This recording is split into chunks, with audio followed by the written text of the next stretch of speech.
Picture this. It's March 2026, and for the very first time in modern history, this single most critical maritime passage on Earth has been completely shut down. Today, in this explainer, we are unpacking the Hormuz crisis. We're going to look at how a single bottleneck halfway across the world managed to completely gridlock the global economy, and how those ripples travel straight into your wallet. Let's dive right in. I want you to look at this number because it's absolutely crucial. 21 miles. That is it.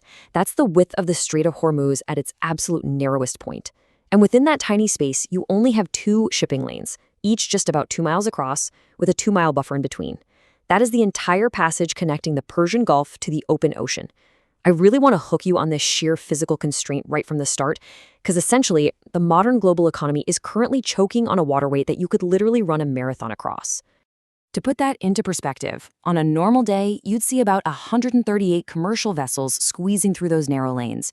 But by March 7th, 2026, the number of oil tankers passing through the strait dropped to exactly 0.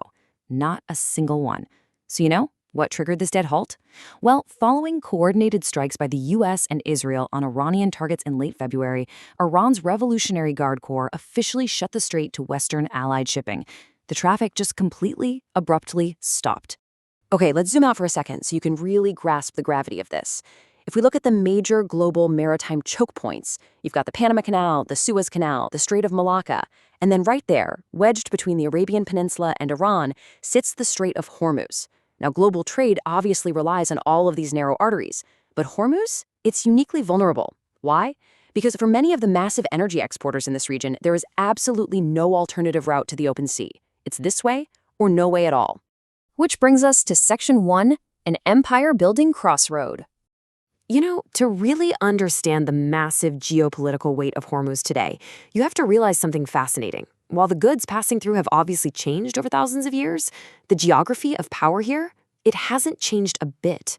As far back as the 3rd millennium BC, ancient Mesopotamian merchants were sailing these exact same waters looking for copper and timber. Fast forward to the 13th century, and the island kingdom of Hormuz pops up as this incredibly wealthy commercial hub. By 1507, the Portuguese grab it to control trade between Europe and Asia. Then, jump to 1822, and the British move in to protect their routes to India. And then finally, of course, the 20th century brings the discovery of oil, cementing the strait's modern importance. The big takeaway here? Empires have literally been fighting to control this exact 21-mile stretch of water for over 5,000 years. In fact, check out this quote from Francis Xavier. He was a 16th century European who visited the Kingdom of Hormuz. He was so shocked by this insanely wealthy, thriving, vice-filled emporium that he actually called it the new Sodom and Gomorrah. It was this chaotic Babel of tongues, a place where folks from all over Eurasia collided to trade spices, pearls, silk. It has literally always been this bustling, chaotic, unimaginably wealthy crossroads. So, let's jump back to the present day. Section 2, the ultimate energy choke point.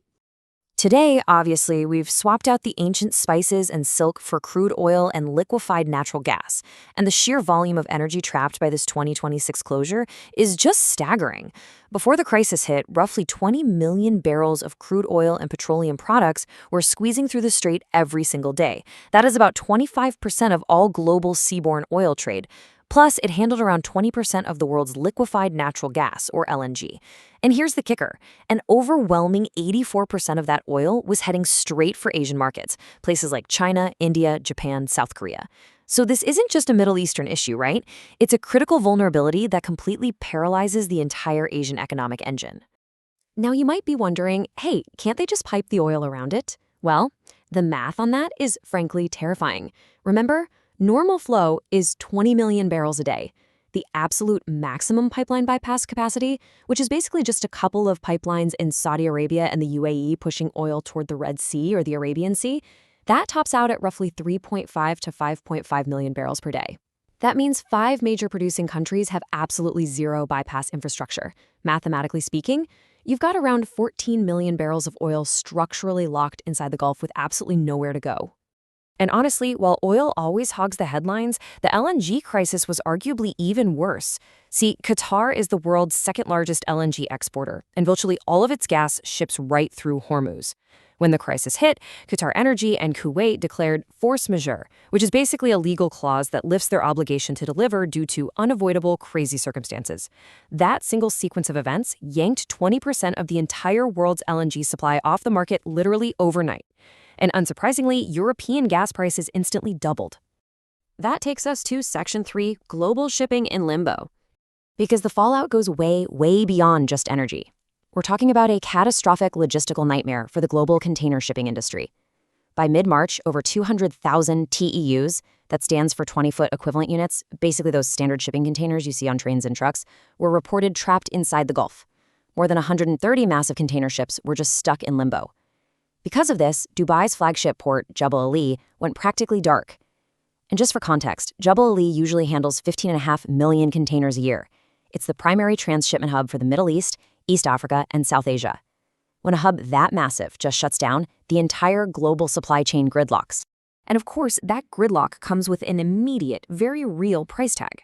Major carriers suspended transits entirely and slapped these massive emergency surcharges on any redirected cargo. I mean, think about it. If you're a shipper trying to move goods with Maersk from the Middle East to Latin America, suddenly you're looking at an extra $3,300 for every single 20-foot container. That is pure, unadulterated cost injected straight into the logistics network.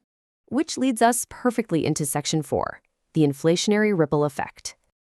Let's connect all these massive, abstract, macroeconomic, and geopolitical data points directly back to your everyday life.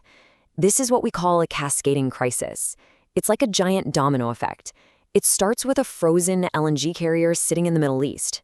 Because that natural gas is trapped, it halts the supply of petrochemical feedstocks, things like LPG and naphtha. Without those feedstocks, petrochemical plants have to drastically slash their production of polymers. And polymers are the foundational raw material for plastics.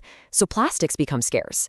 The final step, the cost absolutely surges for everyday consumer packaging at your local grocery store. Your groceries get more expensive not just because the delivery truck's fuel costs more, but because the literal plastic wrapping your food is suddenly at a massive premium. And then the final economic hammer drops. War risk insurance premiums jumped from an average of about 0.25% all the way up to as high as 1.5% of a vessel's total insured value. For one of these massive commercial ships, that means hundreds of thousands of dollars in extra costs per trip, and that's assuming they can even get insurance at all, because several providers just pulled their coverage entirely. You add that to skyrocketing bunker fuel costs from 100+ oil, and what do you get? A massive wave of inflationary pressure sweeping across the globe. Literally the exact kind of inflation central banks everywhere were praying they had finally defeated. So I want to leave you with this. If a quarter of the world's seaborne oil trade, a fifth of its natural gas, and the supply chains for everything from fertilizer to the literal plastic wrapping your food can be brought to a dead halt in a stretch of water just 21 miles wide, how secure is the global economy you rely on every single day?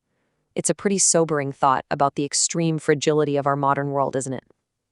Thank you so much for joining me for this explainer. Keep learning, and I'll catch you next time.